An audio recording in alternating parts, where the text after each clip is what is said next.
It's the Locked On Flyers podcast for Friday, March 22nd, your daily dose of Flyers news, analysis, and high quality content that is really proud of a lot of the Flyers for that game last night, but also has some questions. One is the loneliest number. Your Locked On Flyers, your daily podcast on the Philadelphia Flyers. Part of the Locked On Podcast Network, your team every day.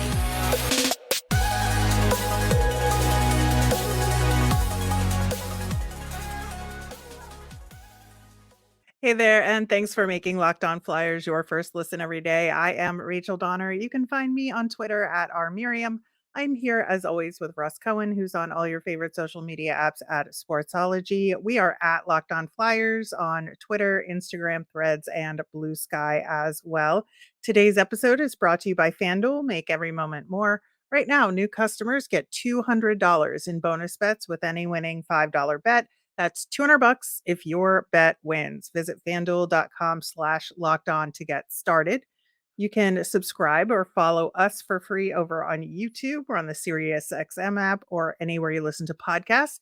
Subscribe to get our latest episode automatically as soon as it's available here on the Locked On Podcast Network, your team every day.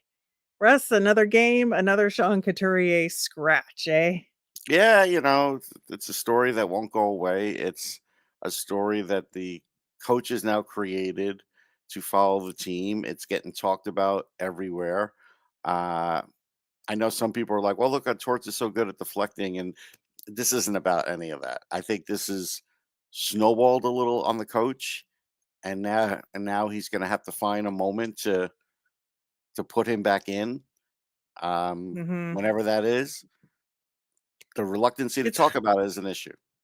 Yeah, and it's hard to say what that moment will be, and, like, he didn't even talk post game, they sent Brad Shaw out See, there. again, this is a bad So, look. It is. yeah, it's really interesting to see how this is going, and it is hard to say when he might get back in given the kind of trend that, this team does in terms of you go with the hot hand, but I'm not sure they know exactly who the hot hands are, and I think that's part of the issue, right? I do think that's part of the issue, but I think, when we're talking about this situation, I mean, at some point, Danny Briere has to have a chat with John if John doesn't have this chat with Sean and just say, you've got to settle this in the press. You can't keep sending your coaches out there, and you do have to talk about this. You have to back this up. Yeah. At some point, something's going to happen, whether he gets back in or he has to come out and say why he's still out. Yeah, I think absolutely, and that or at least say that he's had a conversation with them about it. Correct. Yeah, absolutely. Flyers did get a point out of that game versus Carolina, which is a good thing, and I think related to that, having questions, like I said, or knowing who has the hot hand. I want to talk about Bobby Brink because he had a really strong game Hmm. versus the Canes. And we talked about maybe he'd been losing some board battles. And I Hmm. think he won more of them in this game than we've seen as of late, right? I mean, I'll have to go back and watch the tape. I'm sorry. I'm just being towards. I'm kidding there. I think it was 50-50. I think it was Right. 50-50. And that's good for him because the Canes Right. are a big team. They're a big, rough Mhm. team. So, yeah, I thought he had a good game. Yeah, I thought so too. And then, I think it's interesting because he didn't get any overtime. A lot And of them given didn't. Right, and Owen Tippett didn't get any overtime.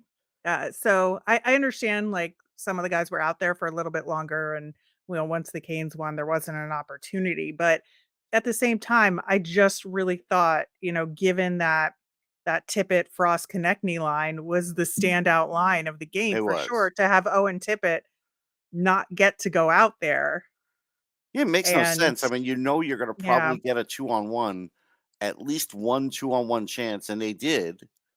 mhm, And it wasn't him, and so it does make you scratch your head. Makes you scratch yeah. your head about Cam York. He had so many minutes, and he's out there. You know, he gets beat on that play. I mean, sure, guys get beat on the play all the time. There's 2-on-1s, but there was no way he was going to be able to catch up with the amount of minutes he played this game. Right. And, I just thought that it was ridiculous when you look at the end.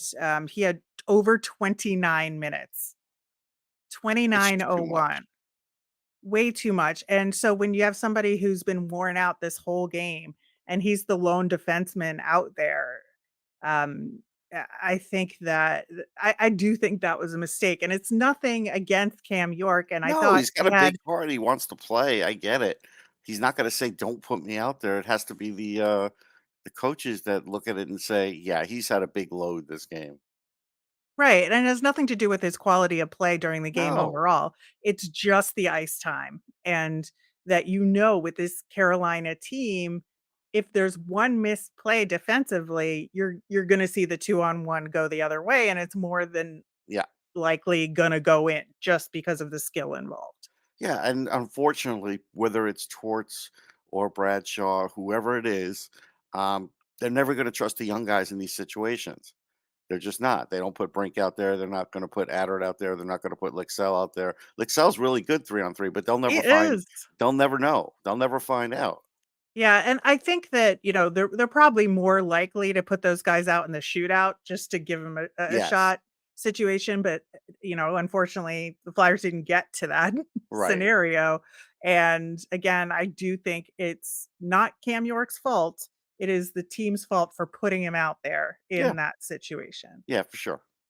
100%. I think that, one of the things we saw in this game that we've seen all season long is just finishing still being an issue. And, the whole time that it was 2-1, I really thought the only way they were going to tie it up was on a garbage goal. And that's kind of what happened in a Yeah. lot of ways. And I think that that is what's gonna bite them in terms of trying to rack up points, which we're gonna get to later in the show. But I think that still continues to be an issue But you here. understand this is the way the coach would rather play it. He would rather be it that way, close that way, and have a chance that way than putting in better offensive players that maybe can't play that exact defensive game that he wants. Sean Couturier included, because he is missing a little speed. But there's other things Sean Couturier does that other players on the team can't do. And that's, but again, the coach looks at it a certain way and says, these guys are playing the way I want them to play. So that's what he wants. Yeah, and you saw, the shots blocked in this game, 27 Yeah. for the Flyers, 16 for Carolina. So you see like where the emphasis was placed defensively, and Oh yeah. everybody did a great job with the shot Yeah.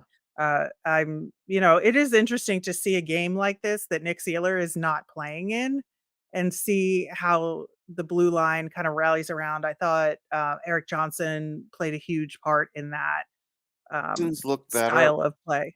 Look, I don't think it takes a genius to know that Nick Seeler's a decent player, but Nick Seeler's Yeah. value has been pumped up way more just because what the coach likes in his game, but what he actually brings to the team. And this is why I've told you, Adam Jennings in a year would be as good as Nick Seeler or better. But I don't know if they'll ever find that out because they already gave Nick Seeler the contract. Well, I think that's a good, transition to talk a little bit about the Adder-Ginning pairing Mhm. because I thought they had another solid game, and, I think Ronnie Attard is starting to maybe get his due a little bit, and, he had some really good chances, and I thought he made, again, some really good passes, but Ginning is just playing a simple, solid game out there to work to his strengths, and he looks absolutely fine out there, and I think that that pairing is working well together, again, because they have the experience and they have that chemistry. Yeah, I don't know where this team right now would be without this pairing with the injuries they have, honestly. I think it's really, really good, and they're showing off what they can do, and that's Mhm. exactly what we wanted at the Yeah, tail end of this season, yeah, was for them to be able to do that, so I'm really, really happy for them, honestly. yeah, because Also they're not kids. It's yeah. we're talking mid-20, 23, 24-year-olds. It's not like 20, 19, 20, or 21-year-olds. Yeah. The other kind of question I have is the strategy on the 5-on-3. power play. Y Strategy. y well, there was one, I guess. clearly, I guess. but, I think that the broadcast had it wrong, I think, in this instance, in Yeah. terms of the quality of that 5-on-3. I did not think it looked good. I think it looked good in terms of possession, and I thought that they were kinda tight enough in as far as the perimeter that they Yeah. created, but I don't think they were fast enough on those passes to create No. the guaranteed lanes, and that's why, their shots weren't as high quality, and they didn't get as many of them as they should have maybe. Yeah, 5-on-3 should be 2 good pass, a shot, 2 good pass, a shot, and by the 2nd time, you should get a goal. Like, it really should be almost that quick. Yeah, so that was a little disappointing, and, again, Adder not getting power play time kinda bugs me. Oh, yeah. It and then it bugged me that they swapped out Lixel for Ryan Paling, who Yeah. Ryan Paling in this game confused me a lot because I thought he had a fine game, I don't think Yeah, it and he was had a a couple bad chances, game. but he was shooting or at the corner that was already covered. Like, I didn't think they were Yeah. great chances. I just felt like he was getting unnecessarily rewarded with additional ice time that maybe should have gone elsewhere. Well, it's I because felt 6 years ago, he had a hat trick in his debut against Freddie Anderson, and both who are looked complete. great in this game. Right, and both are completely different guys. Like, they're both Yeah, completely different guys at this point in their careers. There's no correlation, but I think the coaching staff did feel like he was gonna have an edge on him, and he didn't. There was none. there was not. There's a little more I want to talk about in this game, including Sam Urson in net. We will get to that, plus a check in on the Flyers playoff scenario coming up next. We're driven by the search for better, but when it comes to hiring, the best way to search for a candidate isn't to search at all. Don't search, match with Indeed. Use Indeed for scheduling, screening, and messaging so you can connect with candidates faster. And Indeed doesn't just help you hire faster. 93% of employers agree Indeed delivers the highest quality matches compared to other job sites. Leveraging over 140 million qualifications and preferences every day, Indeed's matching engine is constantly learning from your preferences. So the more you use Indeed, the better it gets. Listeners of Locked On Flyers will get a $75 sponsored job credit to get your jobs more visibility at indeed.com/locked on. Just go to indeed.com/locked on right now and support our show by saying you heard about Indeed on Locked On Flyers. That's indeed.com/locked on. Terms and conditions apply. Need to hire, you need Indeed. Of course, next week on the show, we've got more tough games to talk about for the Flyers. Specifically, Monday, we'll talk about Boston and Florida. Plus, we'll have our nemesis of the week, which I can probably guess what it'll be at right now. But I do want to talk about Sam Urson because I think that he had a really solid game here. That OT goal was definitely not on him, No. overall, and I think that, he really was, like, tracking the puck well and made some really solid moves, and of course, he had that one play where he kinda messed up a little bit, but he fixed it himself. Yeah, I think there is still a slight issue with him and the long shots. I think that's there. I think teams are trying it, and maybe that's something he'll get better at over time. But he did overall have a good game. I felt like he handled things in front of the net fine. I felt like maybe only once or twice he let up a rebound he didn't want, Yeah. and so no, it was a solid effort, really solid effort. Yeah, I do think, obviously, they're gonna have to rest him one of these 2 games. Yes, I'll be interested to see which one it is this weekend. I'm guessing it'll be Boston. it should be Boston, and I'll tell you why. Um, I watched some of that Boston Ranger game, and Boston was really trying hard and then probably got frustrated in that game by the Rangers. And so I think they're Mhm. going to be coming in looking to cause trouble, and better to not have Urson in that game. That's all I'm saying. I think they're going to be crashing the net. They're going to be doing every dirty thing in the book because they're going to be frustrated. Yeah, that makes a lot of sense to me. So the Flyers now have 12 games to go.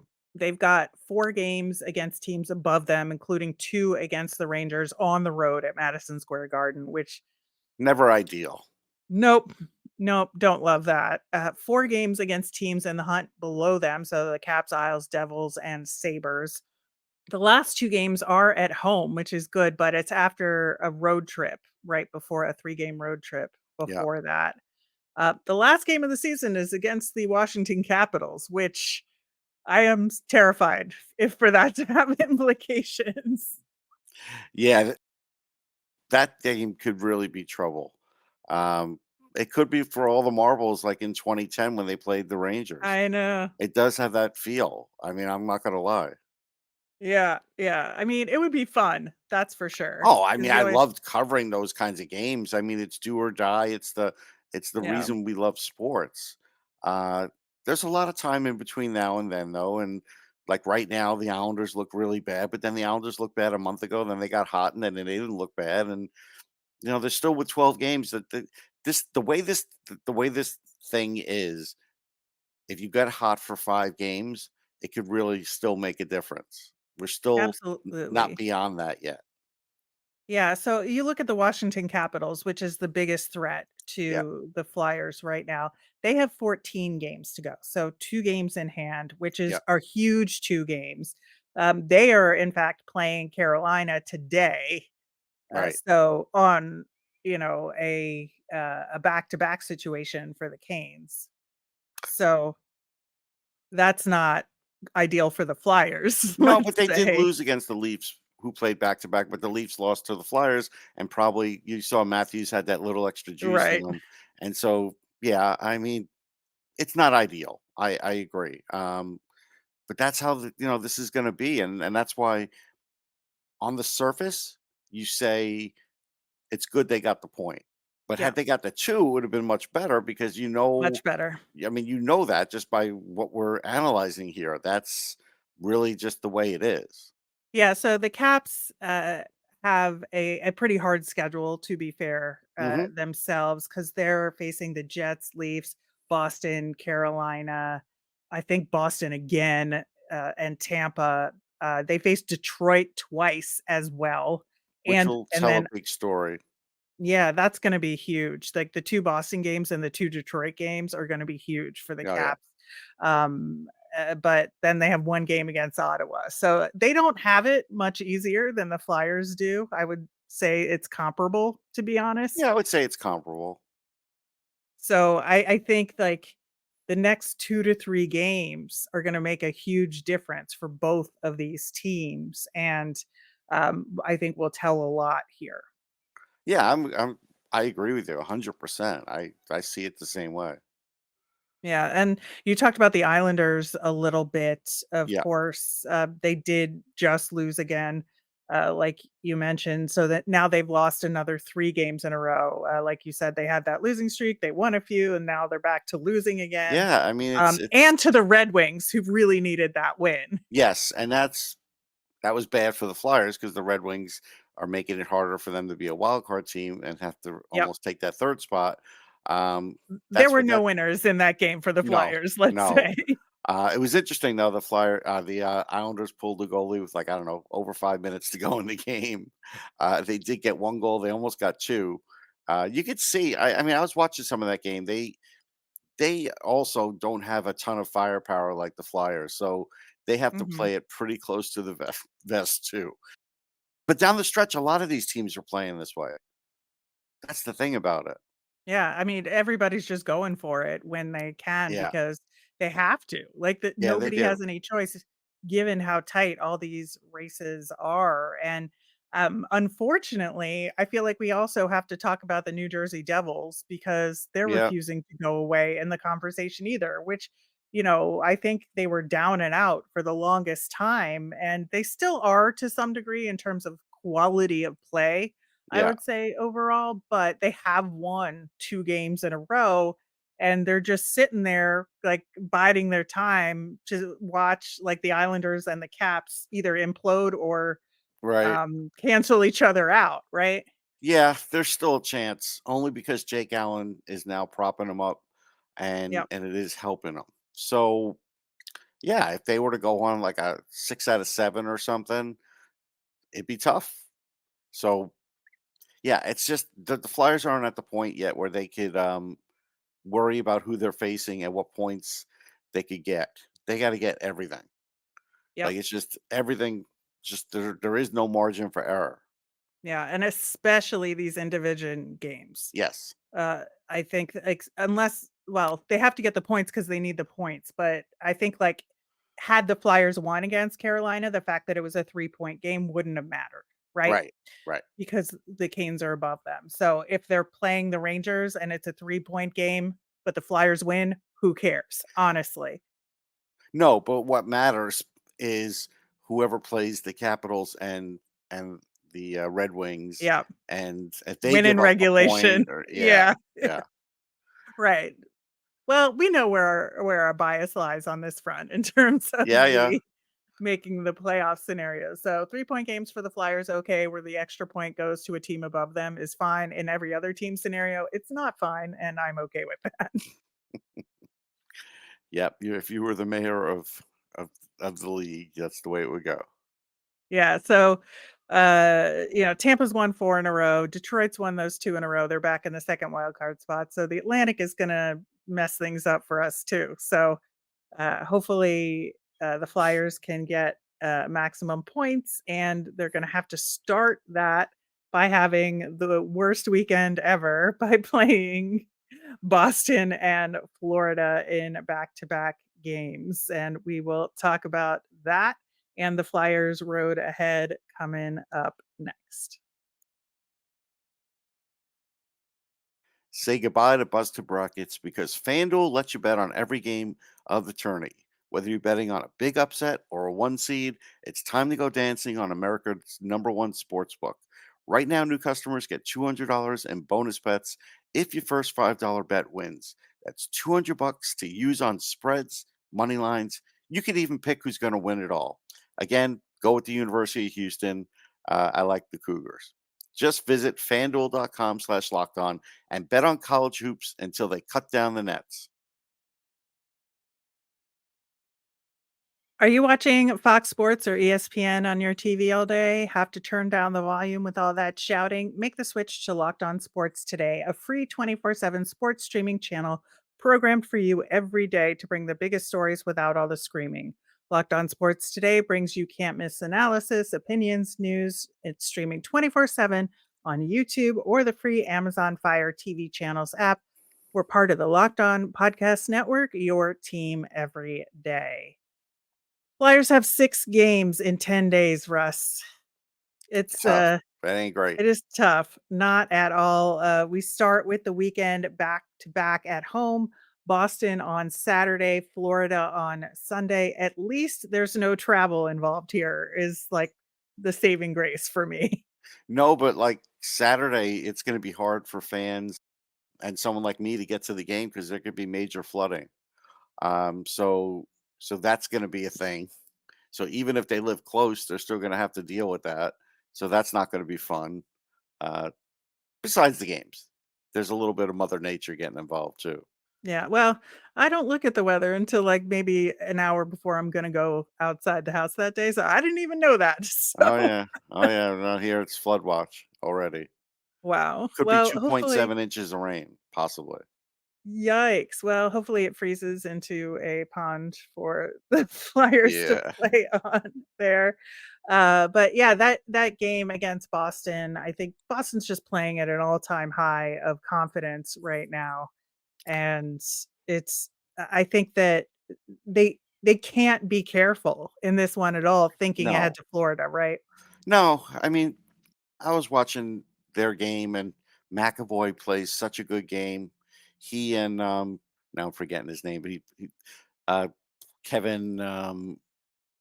He used to play for the Rangers and a few other teams. The other Shattenkirk? Shattenkirk, thank you. Are playing well together. Shattenkirk keeps having a nine, 1,000 lives in this league. Mhm. Pasternak looks great.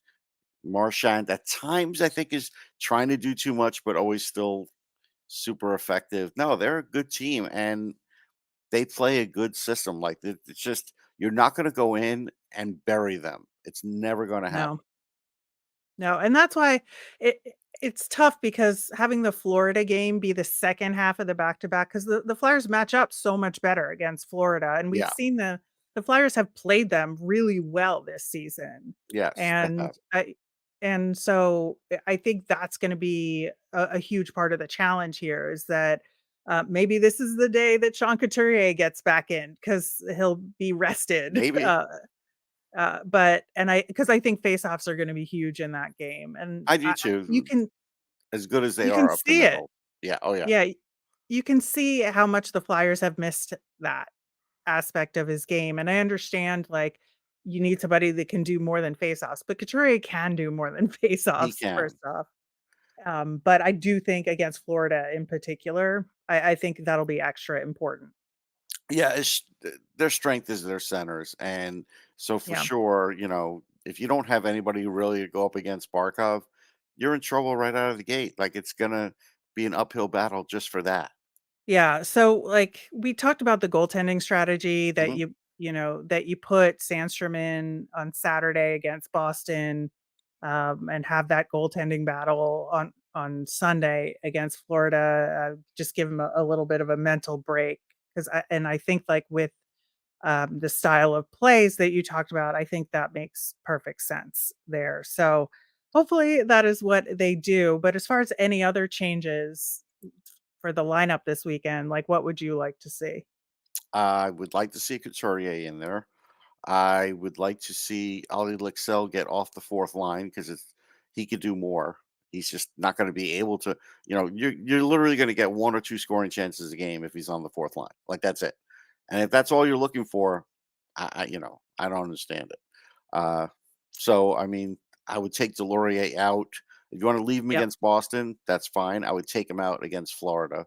I think I that think that's game. correct. I think that game you don't need him.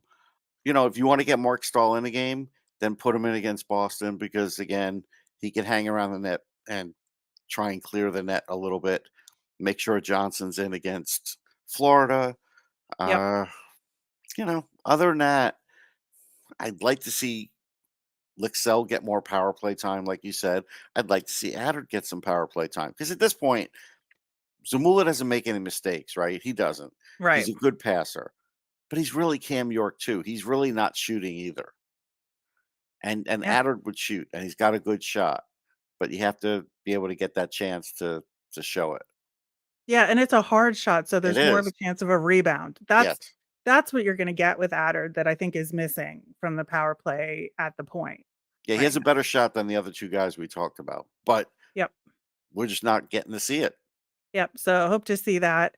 Looking beyond the weekend, again, just a incredibly difficult stretch, with these games every other day. So they're at New York, at Montreal, home against the Blackhawks, and then a week from Monday, playing the Isles, which is again, that's gonna be a huge, huge game. That's gonna be hard. I mean, that's gonna be, a very rough and tumble game. I would worry about the game in Montreal as a letdown game. Uh, Marty St. Louis against his old coach, we kinda know that he'll be up for that one. And so that one, and the Rangers are playing good hockey. They're a hard team to beat. They have their guys. Some of their guys are slumping, but again, like here's a perfect scenario. Like it's not perfect for Flyers fans, but right now Chris Kreider's struggling a little. Who does Chris Kreider do well against? He does well against the Flyers. Like you just, there's things going on that you got to watch out for these things. So none of it's easy. Like you could say, oh, the Habs aren't a good team. Okay, but you're still going into Montreal and playing. And again, the other coach does have a reason to want to win. So none of these games are easy. Nope, not at all. So, gird your loins, Flyers fans, And we'll as finally get to we see Bedard, right? Finally. yeah, finally. Gonna be a tough road ahead. We'll be there for each and every one of these games, talking about them, breaking them down. Thanks for listening to today's show. As a reminder, we always want to hear from you. So if you've got mailbag questions for us, you can send them in via Twitter at Locked On Flyers. You can email us at lockedonflyers@gmail or comment on our YouTube channel.